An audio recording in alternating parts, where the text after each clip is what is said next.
y nos vamos a centrar en el capítulo primero, que habla de los problemas de la filosofía.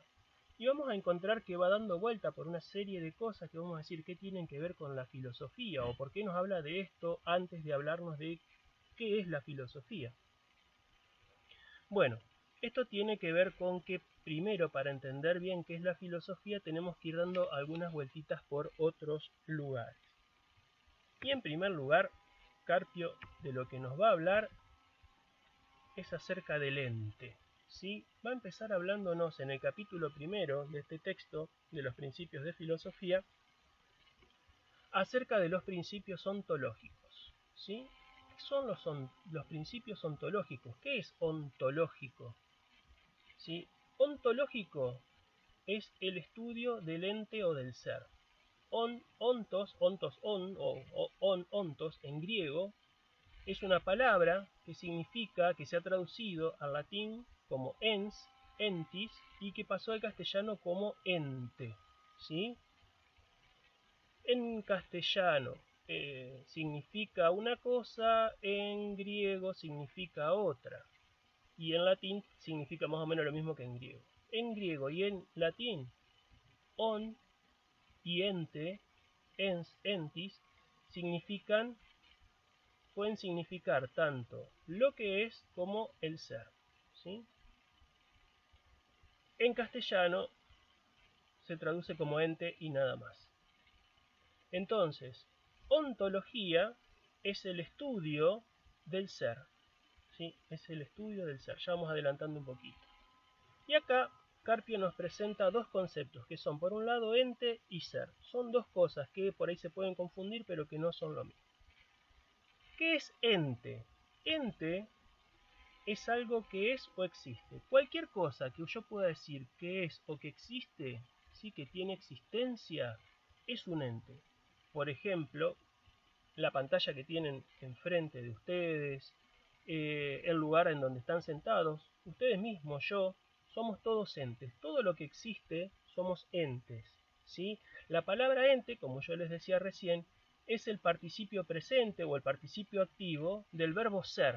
¿Sí? ¿Vieron cómo tenemos nosotros, por ejemplo, amar? El participio activo es amante. Presidir, presidente. ¿Sí? Parir, pariente. Bueno, ente es el participio presente o participio activo del verbo ser. ¿Sí? Por lo tanto, así como un amante es algo o alguien que ama, un ente es algo o alguien que es o que existe. ¿Sí? Acá ser lo tomamos en sentido existencial. Ser lo entendemos como existir. ¿Sí? Existir, es decir, como estar presente en la realidad y resistirse a la nada, podríamos decirlo así. En cambio, tenemos el otro concepto, que es el concepto de ser. Ser es el acto por el que el ente es. ¿Sí? Ser es el acto por el que el ente es. Así como decíamos que el amante es porque participa en el amar, ¿sí? El ente es porque participa en el ser. ¿Sí? ¿Qué significa esto? Que hay un acto primero que hace que los entes existan, y ese acto es el acto de ser. Antes que todos los actos que cualquier ente pueda realizar, por ejemplo, yo en este momento estoy hablando, pero antes que hablar, para hablar necesito de un acto primero, que es el de existir o de ser. Y en la medida en que existo o soy en que puedo participar de ese acto, yo soy un ente, existo. ¿Sí? Bien, entonces, la diferencia entre estos dos conceptos es que el ente es por el ser. El ente, algo que es, existe porque participa en el acto de ser. Ahora, bueno, ente y ser son estudiados por la ontología, como lo decíamos antes. ¿Sí? Ahora, la ontología lo primero que nos presenta para que nosotros podamos entender el ser son distintos principios, ¿sí? Principios que afectan al ser o al ente. El primer principio es el principio de identidad. ¿Qué es el principio de identidad? ¿Sí? No tiene que ver con la identidad subjetiva de las personas, sino que la palabra identidad proviene de un término latino que es idem. Idem significa lo mismo o el mismo, ¿sí? Y el principio de identidad se enuncia de esta forma. Todo ente es idéntico a sí mismo. Acá, fíjense, yo se los simbolicé de esta forma, aunque en realidad el signo igual del medio no corresponde, porque igualdad e identidad no son exactamente lo mismo. Acá correspondería que en lugar de un igual haya un símbolo de identidad, pero bueno, no encontré la forma de poder insertarlo en el preci. El signo de identidad en realidad es con 3 rayitas, no con 2 como el del igual. Pero acá lo que decimos es que A es idéntico a A. ¿Qué significa esto de que A es idéntico a A? Y me van a decir ustedes, Osmar, esto es una perogrullada, esto, no sé, es una pavada, una estupidez. Pero en realidad esto está en la base de nuestro conocimiento y de nuestra comprensión de la realidad. A es idéntico a significa que A es lo mismo que A, ¿sí? Significa que no puede haber diferencia interna en un ente, ¿sí? No puede haber diferencia interna en un ente. Entre yo y yo mismo no puede haber ninguna diferencia, ¿sí? Todo ente es idéntico a sí mismo. Y me dicen ustedes, ¿qué descubrimiento? Sí, qué descubrimiento, pero hay que ponerse a pensar en estas cosas porque son la base de nuestra forma de pensar. Desgraciadamente, cuando nosotros a estas perogrulladas no las respetamos lo suficiente, después caemos en errores de concepción que hacen que nuestros pensamientos, nuestros razonamientos sean inválidos, ¿sí? Sobre todo cuando pasamos al segundo de los principios, que es el principio de no contradicción. El principio de no contradicción nos dice que ningún ente puede ser el mismo y no el mismo al mismo tiempo. Y se simboliza de la siguiente manera. A o no A. ¿Sí? A puede ser cualquier ente. ¿Sí? Un pájaro, un perro, un gato, un cuaderno, un lápiz, una persona. ¿Sí? ¿Qué significa? Supongamos que A es un pájaro, ¿sí? Este pájaro que yo tengo acá enfrente, bueno, este pájaro no puede ser este pájaro y no ser este pájaro al mismo tiempo, ¿sí? No puede existir contradicción. Y esto es re importante. ¿Por qué? Porque nosotros a veces, en nuestro afán por justificar ciertas posiciones que tenemos, lo que hacemos es afirmar contradicciones. Y las contradicciones no tienen lugar, ¿sí? En la realidad. Vamos a poner al caso. Yo tengo como el ejemplo que trae el libro, ¿sí? Una hoja de papel, ¿sí? La hoja de papel dice, no puede ser no papel. Si es una hoja de papel, tiene que ser papel, y nada más que papel.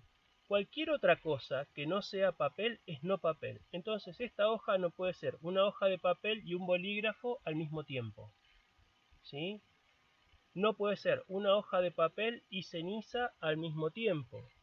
Será una hoja de papel en tanto sea hoja de papel. Después yo la podré quemar y transformar en ceniza, pero a partir de ese momento va a ser ceniza. En el mismo momento no puede ser papel y ceniza, ¿sí? No puede ser una cosa y no esa cosa y cualquiera que sea su contraria al mismo tiempo, ¿sí?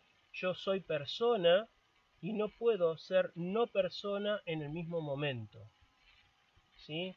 Tal vez después, cuando me muera, dejaré de ser persona, ¿sí? Cuando me muera, tal vez deje de ser persona, pero no puedo ser las dos cosas al mismo tiempo, ¿sí?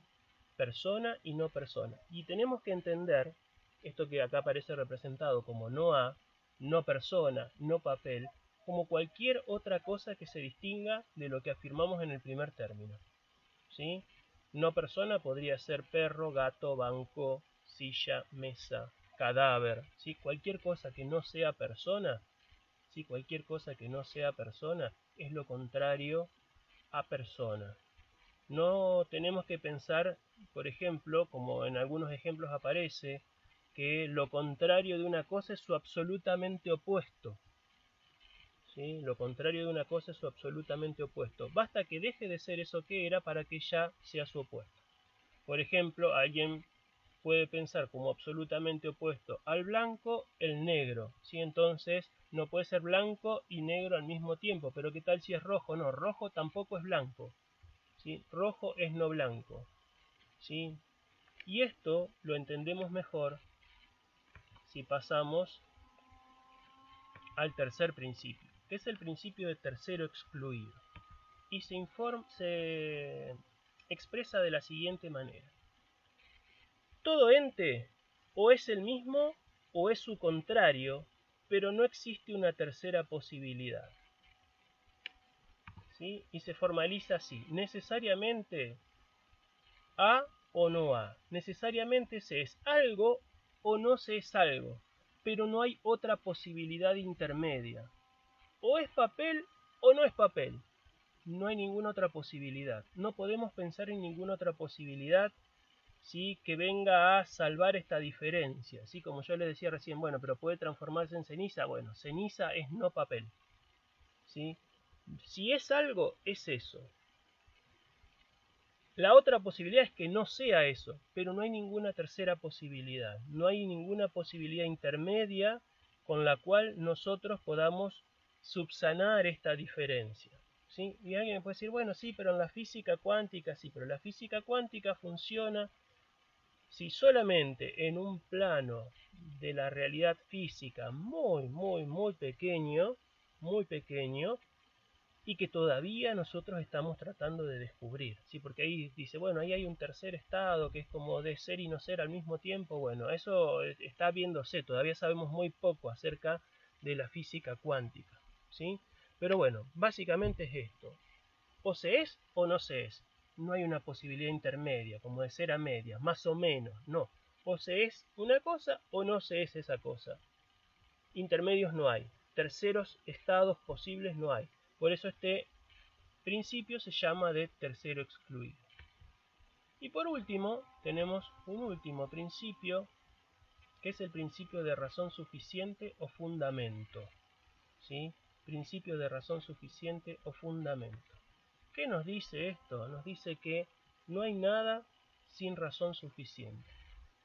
No hay nada que no tenga una razón que justifique su existencia o que dé motivos o que exprese la causa, en ciertos casos, de su existencia. Por ejemplo, yo en este momento estoy acá grabando este audio para ustedes, ¿sí?, siguiendo este preci, por esta circunstancia de tener que aislarnos socialmente durante estos días, ¿sí? Ustedes están en casa por la misma razón, pero en este momento alguien puede levantarse, poner pausa en el video e irse al baño también por una razón, ¿sí? Es decir, no hay nada que no tenga una razón que lo justifique, no hay nada que no tenga una razón, ¿sí?, que no exprese el motivo de su existencia. Y acá, bueno, hablábamos de estos principios que afectan al ente, que afectan al ser, ¿sí?, según los cuales se rige el ser o el ente. Y ahora Carpio nos presenta la variedad de los entes, ¿sí?, los distintos tipos de entes que existen. Y acá, bueno, esto lo vamos a pasar rápido. Ustedes, si leen el texto, lo van a entender fácil. Los entes sensibles, es decir, son aquellos que nosotros podemos captar por los sentidos, tanto externos como internos, ¿sí? Y cuya característica es que son temporales y son causales, ¿sí? Por ejemplo, algo que yo puedo captar por mis sentidos en este momento, la pantalla que tengo enfrente, ¿sí?, es algo que yo capto por mis sentidos externos. Otra cosa que yo puedo captar por mis sentidos es mi estado anímico, que en este momento es bueno, lo capto por mis sentidos internos, por los sentidos anestésicos, esos que hacen a la propiocepción, a la sensación de mí mismo. Son entes sensibles. Mi estado de ánimo es un ente sensible porque yo lo puedo sentir, y también todo lo que puedo captar por los sentidos externos: vista, gusto, tacto, oído, ¿sí?, el gusto, ¿sí?, son todos entes, todo lo que yo puedo captar por mis sentidos, todas las cosas que puedo captar por mis sentidos son entes sensibles. Y también lo interno, mis estados anímicos, mis estados psíquicos, ¿sí?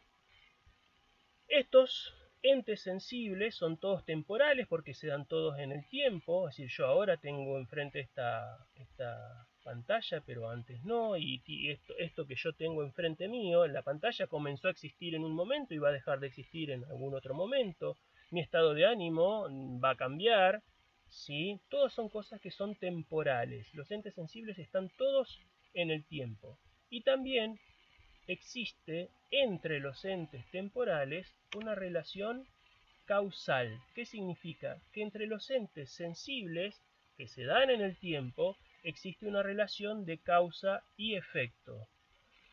Algunos entes son causas de otros, que son sus efectos, y a su vez estos se transforman en causa de otros y así sucesivamente.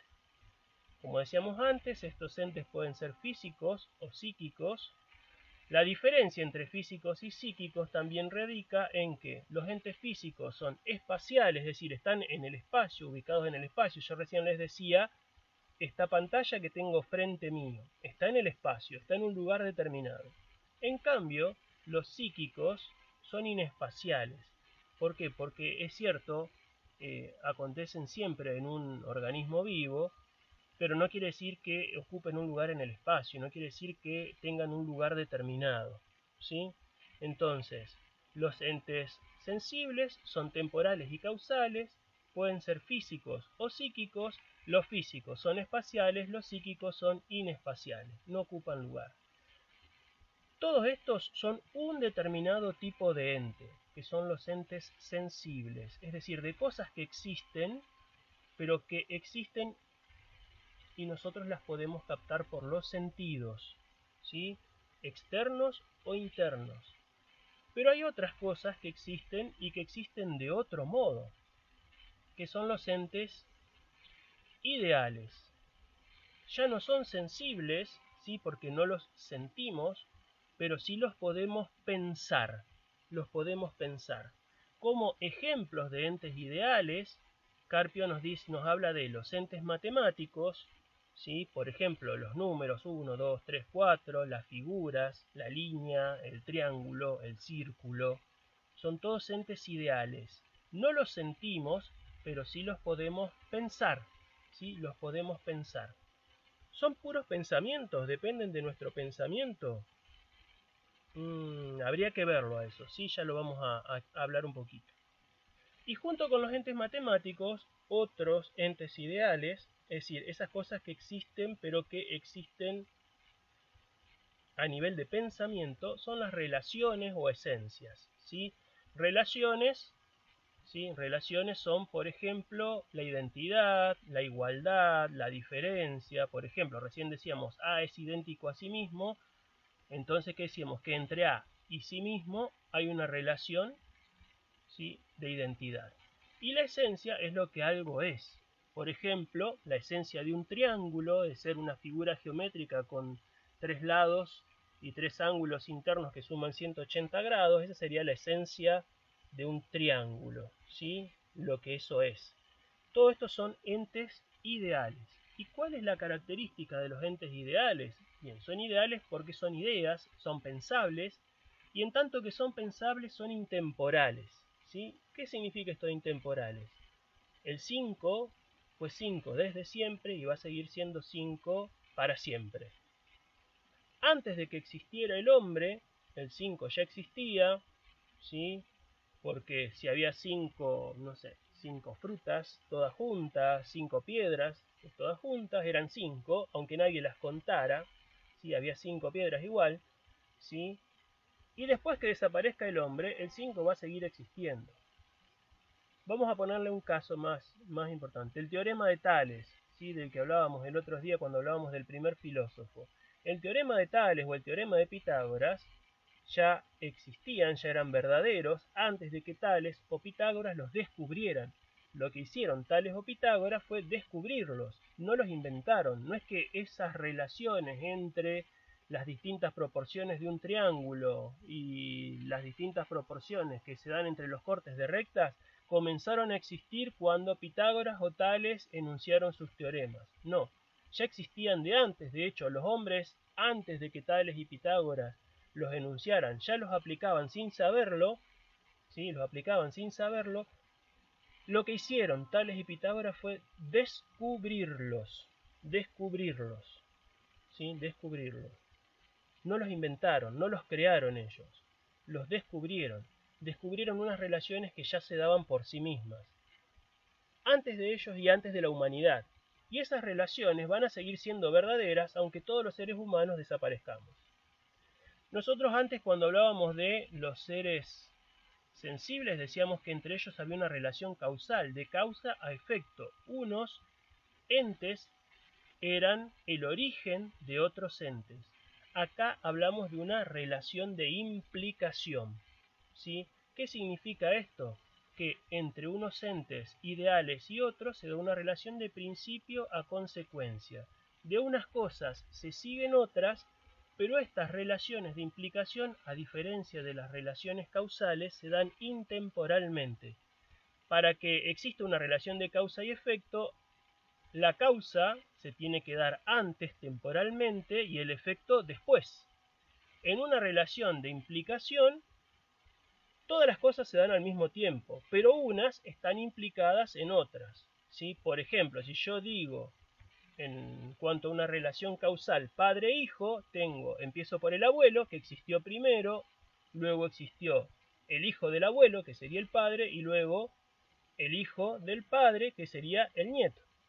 ¿Sí?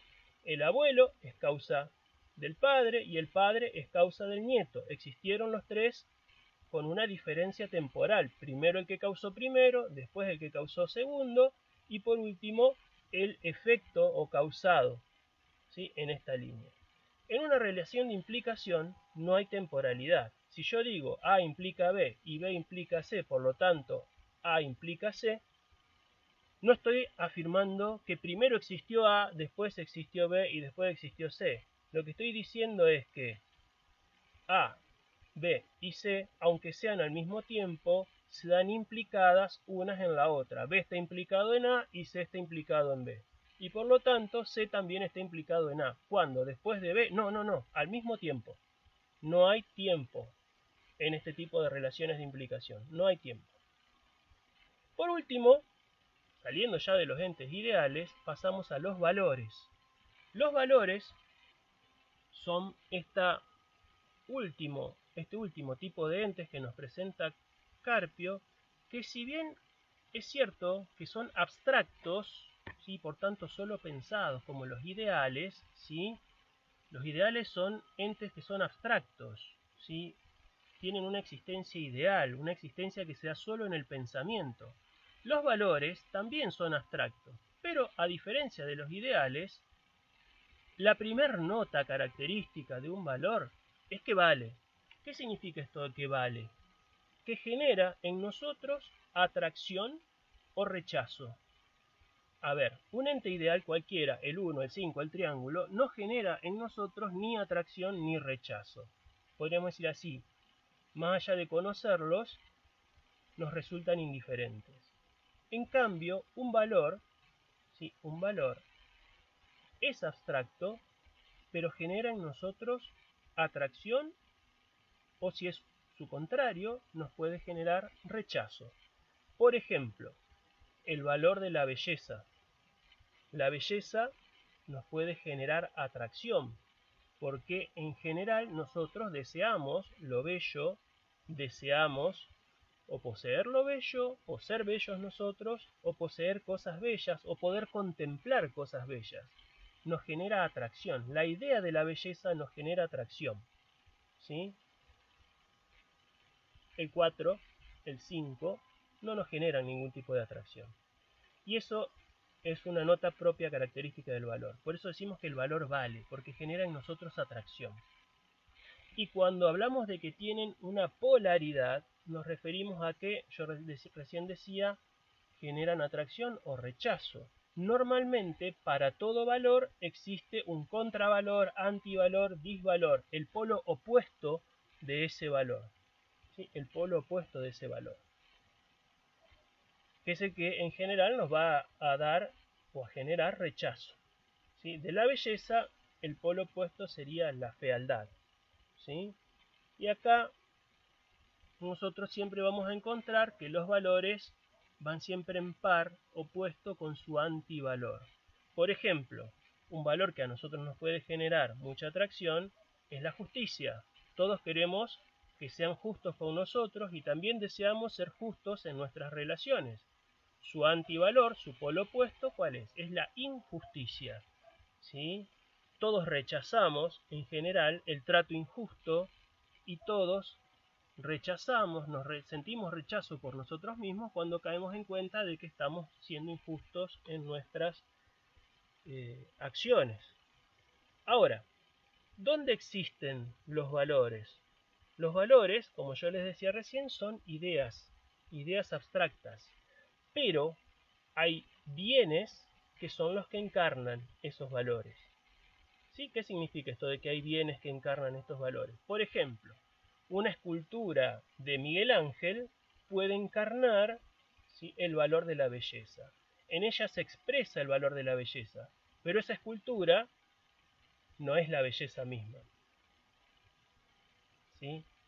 La escultura encarna el valor de la belleza, pero no es la belleza misma. La belleza como tal no tiene existencia propia. ¿Sí? No tiene existencia propia, sino que existe como valor en aquel que valora. ¿Sí? Existe como valor en aquel que valora. ¿Sí?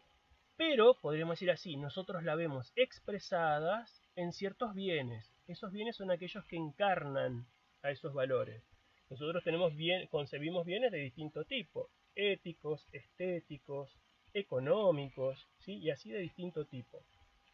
Cada uno de ellos encarnará un tipo de valor diferente. ¿Sí? Por ejemplo, la belleza es un valor estético, la justicia puede ser un valor jurídico o puede ser un valor ético, ¿sí? La honestidad, un valor ético más claro, eh, eh, la riqueza, un valor económico, ¿sí? Así de distintos tipos. ¿Sí? Ahora, esos valores de distinto tipo no valen todos lo mismo, ¿sí?, sino que tienen una jerarquía. Y precisamente porque tienen una jerarquía es que nosotros podemos tomar decisiones. Nosotros muchas veces, a lo largo de nuestra existencia, tenemos que optar entre distintos tipos de valores, ¿sí?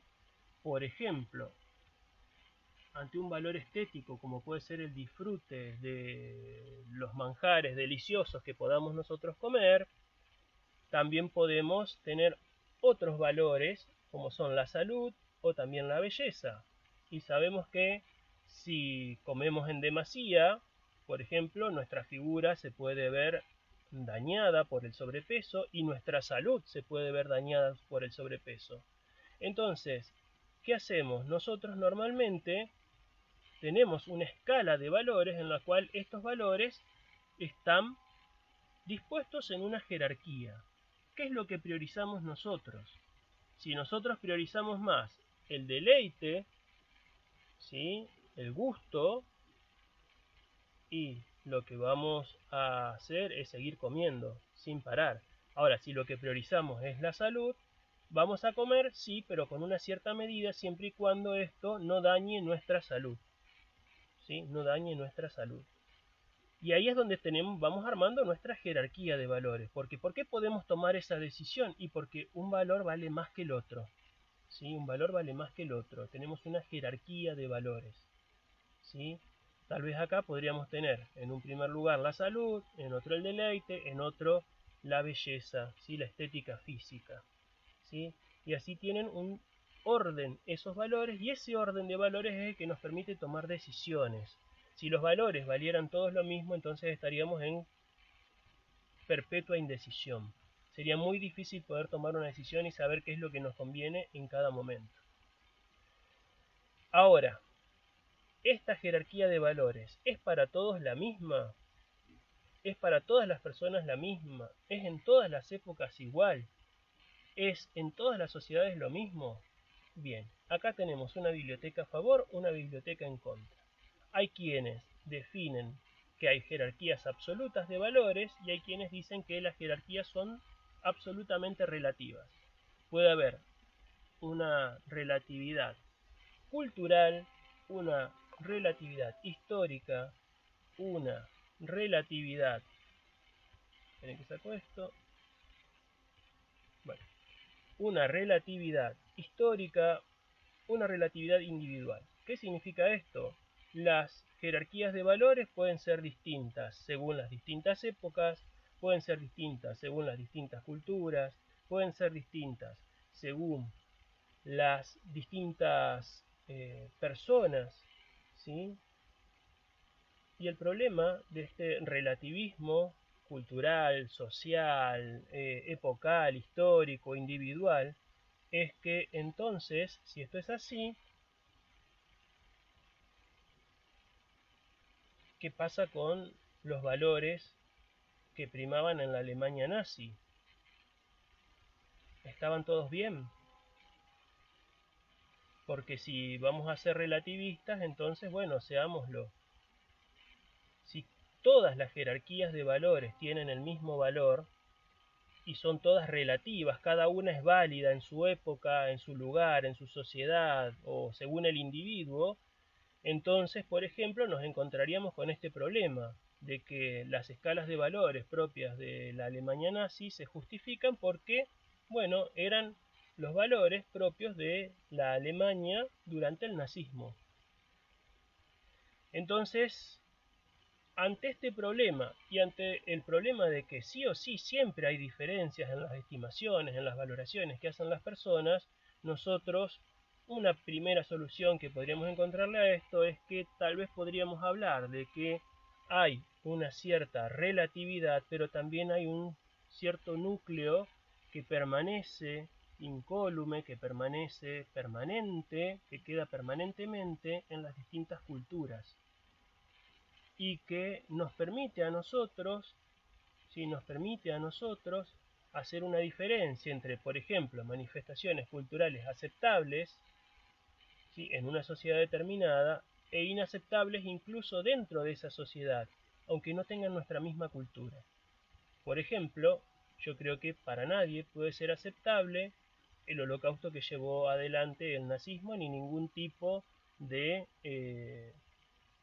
genocidio, ¿sí?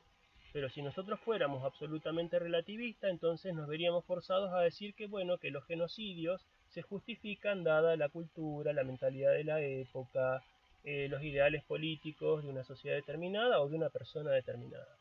Y eso me parece que ahí ya no tiene mucho sentido. Pero bien, esto tiene que ver con la variedad de los entes. Ahora, ¿por qué Carpio nos hizo toda esta vuelta para hablarnos de los entes, del ser, de los principios del ente, ¿sí? De estos principios ontológicos? Y ahora nos habló de la variedad de entes. Y precisamente porque la filosofía lo que hace es abocarse a la realidad, al estudio de la realidad.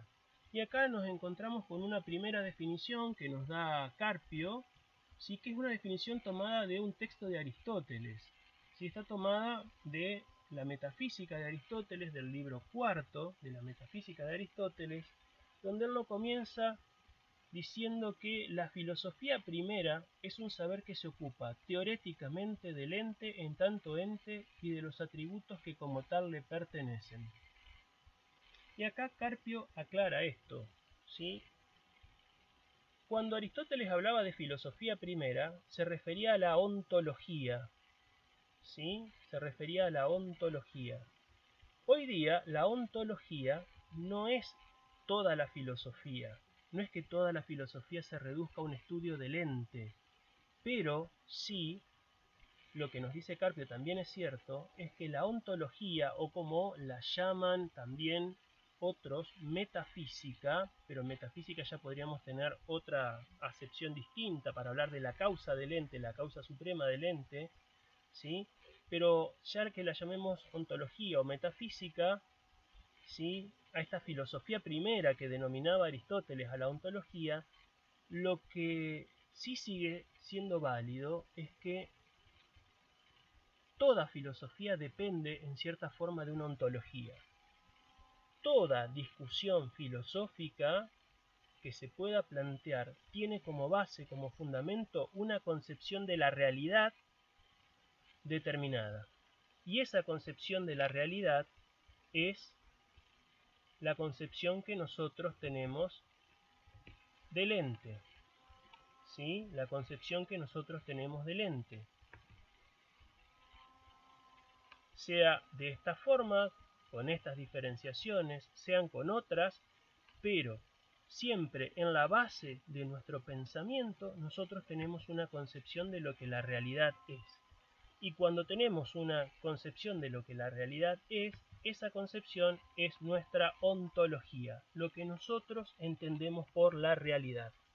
Todo tiene una ontología de base. No solo los distintos discursos filosóficos, ya sean que nos hablen acerca del conocimiento, acerca de qué es el hombre, acerca de la política, todos tienen una concepción ontológica. Ahora, ¿qué es la ontología? Como nos decía acá Aristóteles, es el estudio teorético, es decir, simplemente por la contemplación teórica, para saber solamente del ente en tanto ente. La ontología se ocupa del ente en tanto ente, y esto significa que lo único que nos interesa saber de las cosas es que existen y qué es lo que le corresponde por el simple hecho de existir. ¿Sí? No nos interesa acá si son entes matemáticos, si son entes físicos, si son entes psíquicos, si son entes de cualquier forma que querramos nosotros atribuirle. Lo que nos interesa en un estudio ontológico es simplemente el hecho de que existen. ¿Y qué atributos le pertenecen a cualquier cosa que existe, a todo lo que existe, por el simple hecho de existir? ¿Sí? ¿Qué propiedades tienen los entes por el simple hecho de existir?